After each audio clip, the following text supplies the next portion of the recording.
হরে কৃষ্ণ। চলে এসেছি আবার আপনাদের জন্য একটি নতুন ভিডিও নিয়ে। নমস্কার, আমি জুই। আর আজকে আপনাদের পাঠ করে শোনাবো শ্রীমদ্ ভাগবত মহাপুরাণের ৪র্থ স্কন্ধের ৭ম অধ্যায়। তাহলে চলুন আর দেরি না করে আজকের অধ্যায়ের পাঠটি শুরু করি। দক্ষ যজ্ঞের পূর্ণতা সম্পাদন। মৈত্রেয় বললেন, হে মহাবাহ বিদুর, ব্রহ্মা এই প্রকারে প্রার্থনা জানালে ভগবান শঙ্কর পরিতুষ্ট হয়ে সহাস্যে যা বলেছিলেন শ্রবণ করো। ভগবান মহাদেব বললেন, হে প্রজাপতি ব্রহ্মা, শ্রী ভগবানের মায়ায় মোহিত দক্ষ সদৃশ্য অবধ্যের অপরাধ সম্পর্কে আমি আলোচনাও করি না বা সে সম্বন্ধে চিন্তাও করি না, তবে কেবলমাত্র সাবধান করে দেওয়ার উদ্দেশ্যেই তাদের সামনে সামান্য দণ্ডবিধান করেছি। প্রজাপতি দক্ষের মস্তক দগ্ধ হয়ে গেছে, এখন সেই স্থানে ছাগুমুণ্ড সংযুক্ত করা হোক। ভগদেবতা মিত্র দেবতার চোখের সাহায্যে নিজের যজ্ঞভাগ দর্শন করতে পারবেন। পুষা পিষ্টদ্রব্য ভোজী হবেন। যজ্ঞমানের দন্তের সাহায্যে তার ভক্ষণ সম্পন্ন হতে পারবে। অপর সব দেবতার অঙ্গপ্রত্যঙ্গ সম্পূর্ণ সুস্থ হয়ে যাক, কারণ তারা যজ্ঞের অবশিষ্ট দ্রব্য আমার অংশরূপে নির্দিষ্ট করেছেন। অধবর্জু প্রমুখ অন্যান্য ঋত্বিকগণের মধ্যে যাদের বাহু ভগ্ন হয়ে গেছে তারা অশ্বিনী কুমার দ্বয়ের বাহু দ্বারা বাহুযুক্ত, এবং যাদের হস্ত নষ্ট হয়েছে তারা কুষার হস্ত দ্বারা হস্তবান হবেন। ভৃগুমুনির মুখে ছাগ শ্বশ্রুতুল্য শ্বশ্রু উৎপাদন হবে। মৈত্রেয় বললেন, বৎসবিদুর, ভগবান শঙ্করের বাক্য শুনে সকলেই সন্তুষ্ট চিত্তে সাধু সাধু বলতে লাগলেন। তারপর সকল দেবতা ও ঋষিগণের দক্ষের যজ্ঞভূমিতে গমনের জন্য মহাদেবের নিকট প্রার্থনা জানালেন এবং তাকে ও ব্রহ্মাকে সঙ্গে নিয়ে সেখানে গমন করলেন। ভগবান শঙ্কর যা যা বলেছিলেন সেখানে সেইভাবেই সমস্ত ব্যাপার সুনিষ্পন্ন করে তারা দক্ষের দেহে যজ্ঞীয় পশুর মুণ্ডটি সংযোজিত করলেন।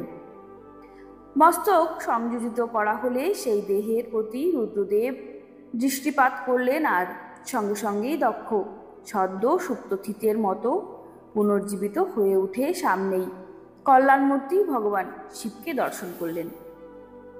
ভগবান বৃষধ্বজের প্রতি বিদ্বেষের কালিমায় মলিন দক্ষের হৃদয় এখন শিব দর্শন মাত্র বর্ষাকালীন আবিলতা থেকে শরৎকালীন হ্রদের মতো নির্মল ও প্রসন্ন হয়ে উঠল।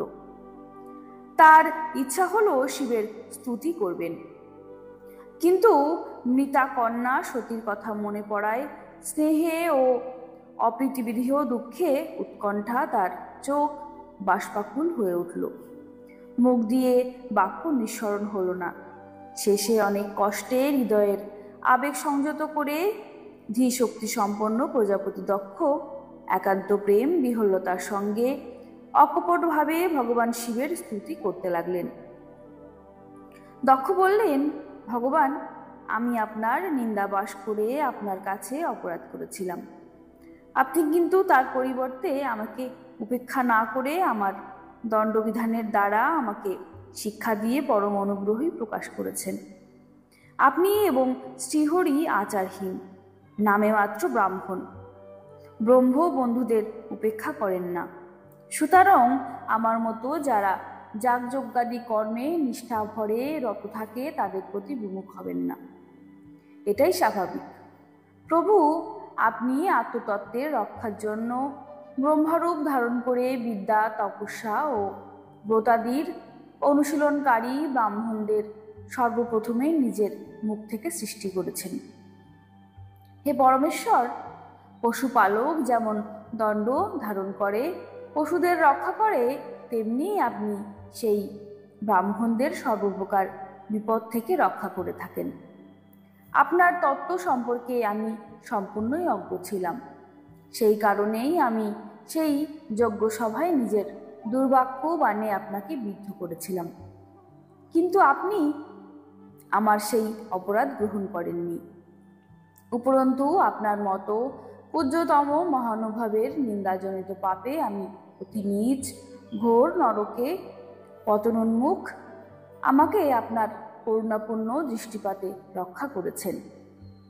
এখনও আমার মধ্যে এমন কোনো গুণ নেই যার দ্বারা আপনাকে প্রসন্ন করতে পারি।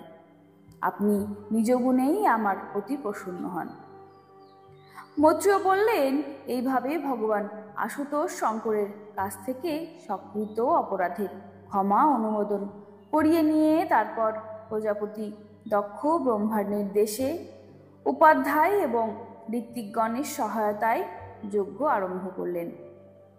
যজ্ঞের যথাবিধি বিস্তার এবং নির্বিঘ্ন সমাপ্তির নিমিত্ত ব্রাহ্মণগণ রুদ্রানুচর ভূত পিশাচাদির সংসর্গ হেতু তার শান্তির জন্য বিষ্ণু দেবতার উদ্দেশ্যে ত্রিকপাল পুরোদাস উৎসর্গ করলেন।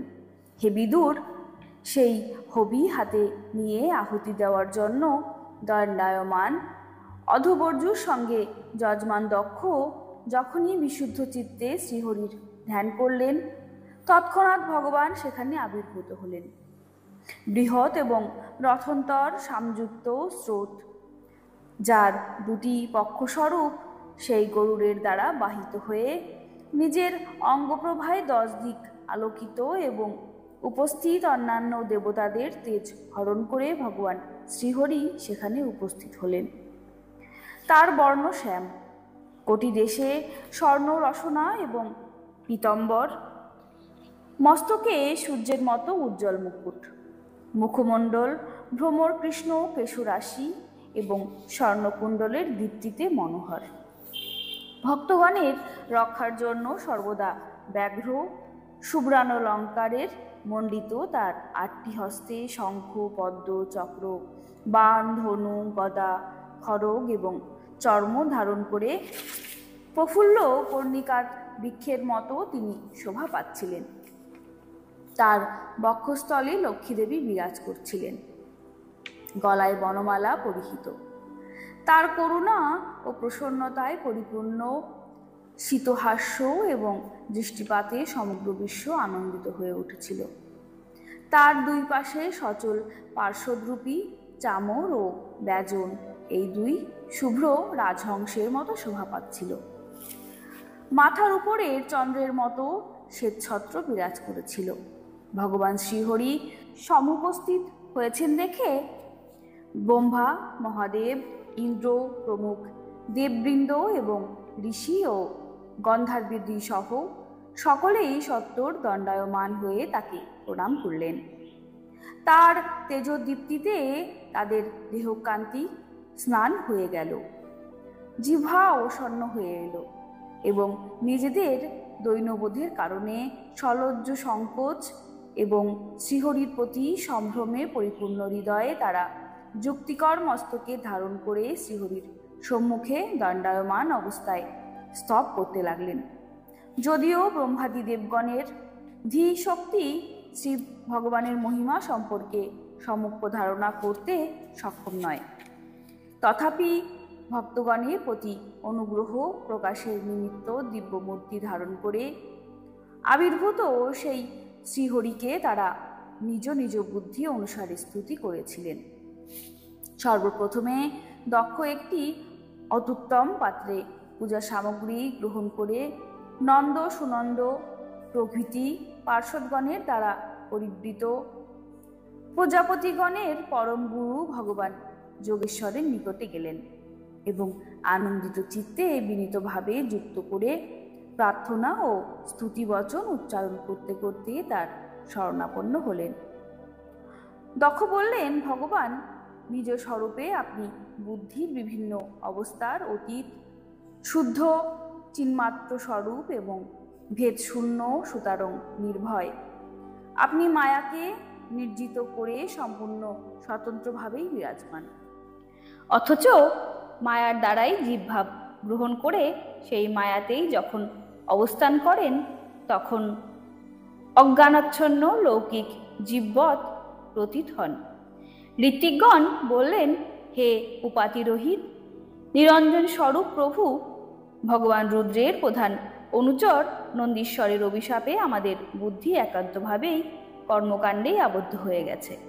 সুতরাং আপনার তত্ত্ব আমরা জানি না, কিন্তু সাধারণ মানুষকে ধর্মের পথে পরিচালিত করার পক্ষে উপযোগী যে যজ্ঞ কর্মাদির অনুষ্ঠান বেদত্রয়ের দ্বারা বিহিত হয়েছে এবং যার জন্য এই কর্মের এই দেবতা, এই রকম দেবতা বিষয়ক বিশেষ নির্দেশ দেওয়া হয়েছে।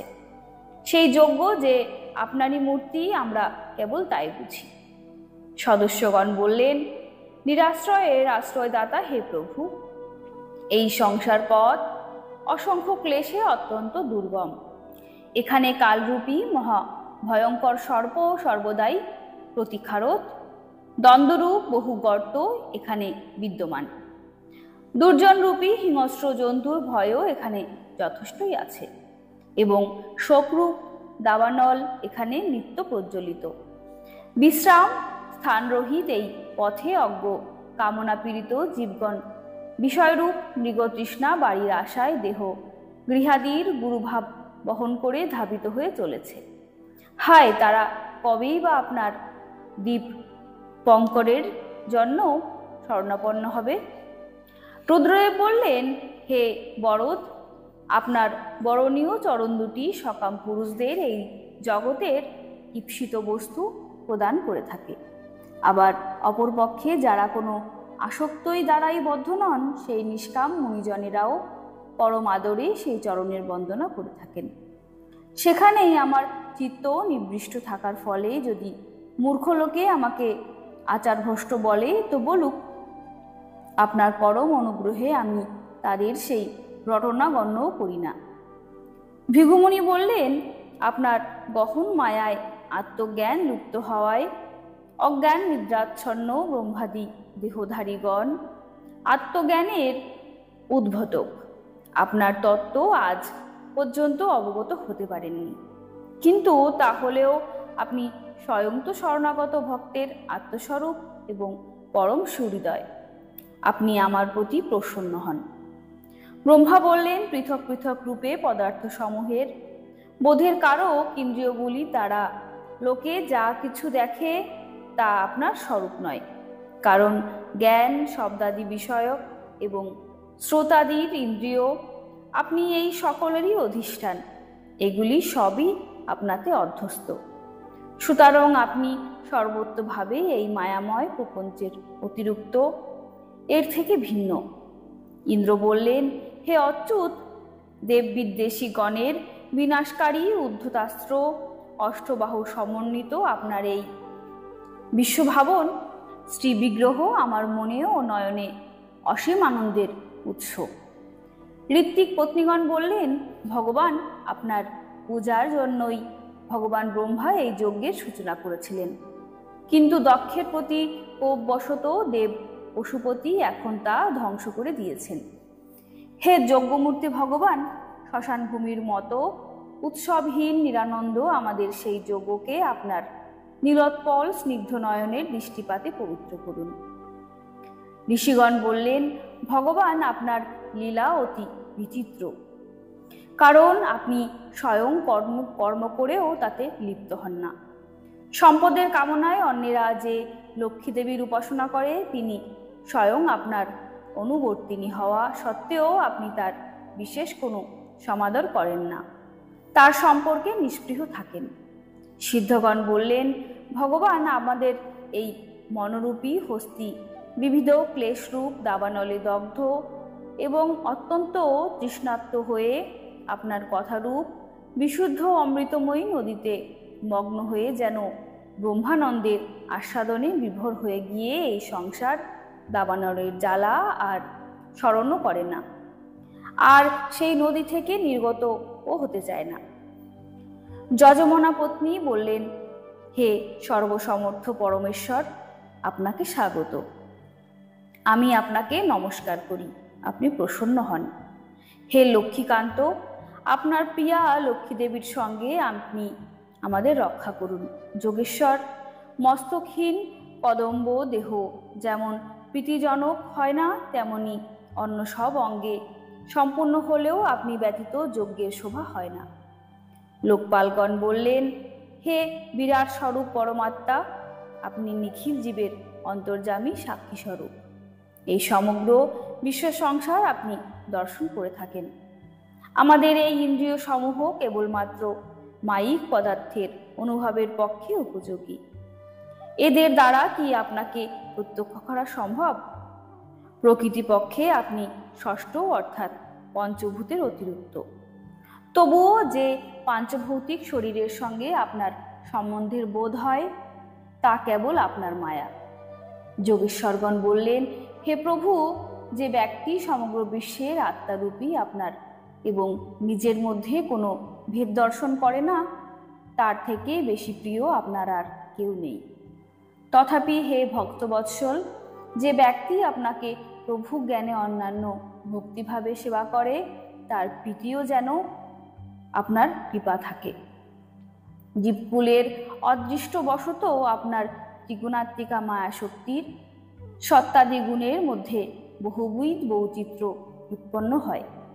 সেই মায়া দ্বারাই আপনি জগতের উৎপত্তি, স্থিতি এবং প্রলয়কে উপলক্ষ করে ব্রহ্মা, বিষ্ণু, শিব ইত্যাদি আকারে নিজের সম্পর্কে জীবের মধ্যে ভেদবুদ্ধি জন্ম দেন। কিন্তু নিজের স্বরূপ স্থিতি দ্বারা আপনার সম্পর্কে সেই ভেদজ্ঞান এবং তার কারণ গুণসমূহকে সম্পূর্ণরূপে দূরীকৃত করে দেন। এই রূপ বিচিত্র মহিমাশালী আপনাকে নমস্কার। শব্দ ব্রহ্মরূপী বেদ বললেন, আপনি ধর্মাদি উৎপাদনের জন্য শুদ্ধ সত্য স্বীকার করে থাকেন, অথচ সেই সঙ্গেই আপনি নির্গুণ স্বরূপ। এই রূপ আপনার তত্ত্ব আমিও জানি না, ব্রহ্মাদি অপর কেউই জানে না। আপনাকে নমস্কার। অগ্নিদেব বললেন, ভগবান, আপনারই তেজে প্রজ্বলিত হয়ে আমি সুচারুভাবে অনুষ্ঠিত যজ্ঞসমূহে আহুত, ঘৃত, লিপ্ত হরিদ্রব্য দেবতাদের নিকটে বহন করে নিয়ে যাই। আপনি স্বয়ং যজ্ঞপুরুষ এবং যজ্ঞের রক্ষাকর্তা। অগ্নিহোত্র, দর্শ, পৌর্ণমাস, চাতুর্মাস, পশুযাগ এবং সোমযোগ, এই পঞ্চবিধ যজ্ঞ আপনারই স্বরূপ এবং আশ্রাবয়, অশ্রু সৌষট্য, যজে, যে যজামহে এবং বসট, এই 5 প্রকারের যজুমন্ত্রের দ্বারাই আপনি পূজিত হন। আমি আপনাকে প্রণাম করি। দেবতাগণ বললেন, হে দেব, আপনিই আদিপুরুষ। পূর্বকল্পের অবসানে নিজের কার্যরূপ এই জগৎ প্রপঞ্চকে নিজের মধ্যে সংহিত করে প্রলয়কালীন কারণ সলিলে শেষনাগরূপী বিশাল শয্যায় শয়ন করে থাকেন। জনলোক প্রভৃতির আদিবাসী সিদ্ধগণ নিজেদের হৃদয়ের মধ্যে আপনার আধ্যাত্ম স্বরূপের চিন্তন করে থাকেন। আহা, সেই আপনি আজ আমাদের দৃষ্টিগোচর হয়ে নিজ ভক্তবৃন্দকে রক্ষা করেছেন। গন্ধর্বগণ বললেন, দেব, মরীচি প্রমুখ মহর্ষিগণ এবং এই ব্রহ্মা, ইন্দ্র, রুদ্র প্রমুখ দেবতাবৃন্দ আপনার অংশেরও অংশস্বরূপ। হে মহোত্তম, এই সমগ্র বিশ্ব আপনার একটি ক্রীড়া উপকরণ মাত্র। এই রূপ আপনাকে হে নাথ আমরা নিত্য প্রণাম করি। বিদ্যাধরগণ বললেন, প্রভু, পরম পুরুষার্থ প্রাপ্তির উপায় স্বরূপ এই মানবদেহ লাভ করেও জীব আপনার মায়ায় মোহিত হয়ে এই প্রতি আমি আপনার ইত্যাদি স্বরূপ ভ্রান্ত ধারণা পোষণ করে থাকে। সেই দুর্বুদ্ধি ব্যক্তিরা এমন কি নিজেদের উন্মার্গগামী আত্মীয় স্বজনের দ্বারা লাঞ্ছিত হওয়া সত্ত্বেও সেই তুচ্ছ বিষয় সম্পদের প্রতি লালসাসক্ত থাকে। কিন্তু যারা তার মধ্যে আপনার প্রসঙ্গ, আপনার লীলাকথা রূপ অমৃত সেবন করে, তারা অন্তঃকরণগত সেই ভ্রান্তি ও মোহকে সম্পূর্ণরূপে দূরীভূত করতে, ত্যাগ করতে সমর্থ হয়। ব্রাহ্মণগণ বললেন, ভগবান, আপনি যজ্ঞ, আপনি হবি, আপনি অগ্নি, আপনি স্বয়ং মন্ত্র, আপনি সমিত, কুশ এবং যজ্ঞপাত্র, আপনি সদস্য, ঋত্বিক, যজমান এবং তার সহধর্মিণী, দেবতা, অগ্নিহোত্র, স্বধা, সোমরস ঘৃত এবং যজ্ঞীয় পশু। হে বেদমূর্তি, যজ্ঞ এবং যজ্ঞের সংকল্প, আপনি এই উভয় স্বরূপ। গজরাজ যেমন অনায়াসে জলের থেকে কমলিনীকে উদ্ধত করে, সেই রকমই আপনি পুরাকালে মহাবরাহ রূপে রূপ ধারণ করে রসাতলে নিমগ্ন পৃথিবীকে লীলাভরে নিজের দন্তের সাহায্যে উদ্ধার করেছিলেন। সেই সময় আপনি ধীরে ধীরে গর্জন করছিলেন এবং যোগীগণ আপনার এই অলৌকিক লীলা দর্শন করে আপনার স্তুতি করছিলেন। হে যোগেশ্বর, লোকে আপনার নাম কীর্তন করা মাত্রই যজ্ঞের সমস্ত বিঘ্ন ক্ষয়প্রাপ্ত হয়। আমাদের এই যজ্ঞরূপ পূর্ণকর্মের অনুষ্ঠান বিঘ্নিত এবং নষ্ট হয়ে গেছিল। আমরা তাই একান্তভাবেই আপনার দর্শন আকাঙ্ক্ষা করেছিলাম। এখন আপনি আমাদের প্রতি প্রসন্ন হন। আপনাকে আমাদের প্রণতি নিবেদন করছি। মৈত্রেয় বললেন, বিদুর, এই প্রকার সকলে যখন যজ্ঞরক্ষক ভগবান ঋষিকেশের স্তুতি করছিলেন, তখন পরম বুদ্ধিমান দক্ষ রুদ্রানুচর বীরভদ্র যে যজ্ঞ ধ্বংস করে দিয়েছিলেন তা পুনর্বার আরম্ভ করলেন। নিষ্পাপ বিদুর, সর্বান্তর্যামী রূপে ভগবান শ্রীহরি যজ্ঞে সকল দেবতার উদ্দেশ্যে প্রদত্ত সর্বযজ্ঞ ভাগেরই ভোক্তা। তবুও ত্রিকপাল পুরোভাস স্বরূপ তার জন্যই প্রকল্পিত বিশিষ্ট হবি লাভ করে যেন বিশেষ রূপে প্রীত হয়ে দক্ষকে সম্বোধন করে বললেন। শ্রী ভগবান বললেন যে আমি জগতের পরম কারণ স্বরূপ, সকলের আত্মা ঈশ্বর, সাক্ষী স্বরূপ তথা স্বপ্রকাশ এবং উপাধি শূন্য সেই আমি ব্রহ্মা এবং মহাদেব। হে বিপ্র, নিজের ত্রিগুণাত্মিকা মায়াকে আশ্রয় করে আমি জগতের সৃষ্টি, স্থিতি এবং সংহার করে থাকি এবং সেই কর্মের অনুরূপ ব্রহ্মা, বিষ্ণু এবং শঙ্কর এই তিন নাম ধারণ করেছি। এই রূপ যে ভেদরহিত বিশুদ্ধ পরম ব্রহ্মস্বরূপ আমি। অজ্ঞ ব্যক্তিরাই তার মধ্যে ভেদ আরোপ করে ব্রহ্মা, রুদ্র এবং অন্যান্য প্রাণী হিসাবে ভিন্ন ভিন্ন রূপে দর্শন করে থাকে। যেমন কোনো মানুষই নিজের মস্তক, হস্ত প্রভৃতি বিভিন্ন অঙ্গে এটি আমার থেকে ভিন্ন এই রূপ ভেদ বুদ্ধি করে না, সেই রকমই আমার ভক্ত কোনো প্রাণীকেই আমার থেকে ভিন্ন রূপে দর্শন করে না। হে প্রজাপতি দক্ষ, ব্রহ্মা, বিষ্ণু এবং মহেশ্বর, আমরা এই তিনজন স্বরূপত এক এবং আমরাই সকল প্রাণীর স্বরূপ। সুতরাং যে ব্যক্তি আমাদের এই তিনজনের মধ্যে কোনো ভেদ দর্শন করে না, সেই শান্তি লাভ করে। মৈত্রেয় বললেন, ভগবান কর্তৃক এই রূপে আদৃষ্ট হয়ে প্রজাপতি মুখ্য দক্ষ বিশেষ রূপে তার জন্যই সৃষ্টি সেই ত্রিকপাল যাগের দ্বারা তার অর্চনা করে তারপর বিভিন্ন প্রকার অঙ্গভূত এবং প্রধান এই উভয়বিধ যাগের দ্বারা অন্যান্য সকলের দেবতার পূজা করলেন। অনন্তর একাগ্র চিত্তে ভগবান রুদ্রদেবকে তার জন্য বিশিষ্ট নির্দিষ্ট যজ্ঞশেষ রূপ ভাগের দ্বারা অর্চন করলেন এবং যজ্ঞ সমাপ্তি সূচক উদ্বসান নামক কর্ম দ্বারা সোমপায়ী এবং অন্যান্য দেবতাদের যোজন করে যজ্ঞ সম্পন্ন করে ঋত্বিকগণের সঙ্গে অবভৃত স্নান করলেন।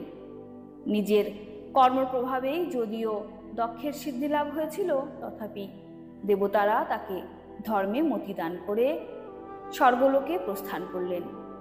বিদুর, আমরা শুনেছি যে দক্ষকন্যা সতীদেবী এইভাবে নিজের পূর্ব শরীর ত্যাগ করে পুনরায় হিমালয়ে পত্নী মেনকার গর্ভে জন্ম নিয়েছিলেন। প্রলয়াবস্থায় সুপ্তভাবে অবস্থিতা শক্তি যেমন নতুন সৃষ্টির সূচনায় পুনর্বার ঈশ্বরকে আশ্রয় করেন, ঠিক তেমনি অন্যান্য পরায়ণা দেবী অম্বিকা এই পরবর্তী জন্মেও নিজের একমাত্র আশ্রয় এবং প্রিয়তম ভগবান শঙ্করকেই প্রতিরূপে বরণ করেছিলেন। বিদুর, দক্ষযজ্ঞ ধ্বংসকারী ভগবান শিবের এই চরিত কথা আমি বৃহস্পতি শিষ্য পরম ভাগবত উদ্ধবের মুখে শুনেছি। কুরুনন্দন ভগবান মহাদেবের এই পবিত্র চরিত্র যশোদায়ক, আয়ু বৃদ্ধিকারী এবং পাপরাশি নাশক।